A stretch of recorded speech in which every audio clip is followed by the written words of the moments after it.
Sabi ng mga DDS, grabe daw ang korupsyon sa administrasyon ni Marcos. Pero nakalimutan ata nila ang korupsyon sa panahon ng tatay nila. Dito tayo sa part 2 ng Duterte Squad. Marami sa mga tropa ni dating Pangulong Duterte ang wanted at nakasuhan dahil sa issue ng korupsyon at iligal na aktibidad. Heto ang ilan sa kanila. Nandyan si Nicanor Faeldon, dating hepe ng Customs. Si Nicanor Faeldon naman, dating hepe ng Bureau of Customs, ay nasangkot sa kontrobersya dahil sa pagpasok ng 6.4 bilyong halaga ng shabu noong 2017.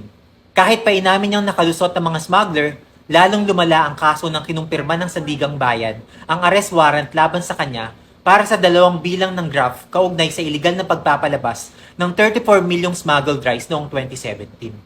Pangalawa, si Francisco Duque III, dating kalihim ng DOH. Si Francisco Duque III, dating kalihim ng Department of Health, ay nahaharap din sa kasong graft. Ito ay kaugnay sa iligal na paglilipat ng 41.46 billion na COVID-19 funds sa PSDVM noong 2020. Natuklasan ng Ombudsman na may probable cause laban kay Duque at sa iba pa sa kasong grave misconduct at conduct prejudicial to the best interest of the service. Pangatlo, si Harry Roque, dating presidential spokesperson. Si Harry Roque na dating tagapagsalita ni Duterte ay sangkot ngayon sa kontrobersya kaugnay sa illegal na operasyon ng Pogo Hubs. Ayon kay PAGCOR Chairman Alejandro Tenco, si Roque mismo ang nagtangkang mag-facilitate ng lisensya para sa Pogo Hub.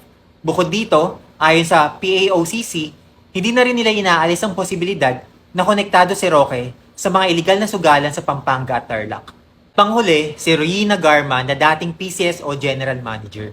Si Ruina Garma na dating General Manager ng PCSO at retiradong pulis ay lumantad bilang whistleblower laban kay Duterte kaugnay umano sa reward system para sa mga extrajudicial killings noong war on drugs.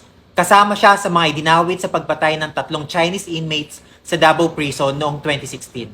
At noong November 2024, kinumpirma ng kanyang abogado na nasa kustodiya na siya ng US authorities sa California at nag-apply na rin siya ng asylum.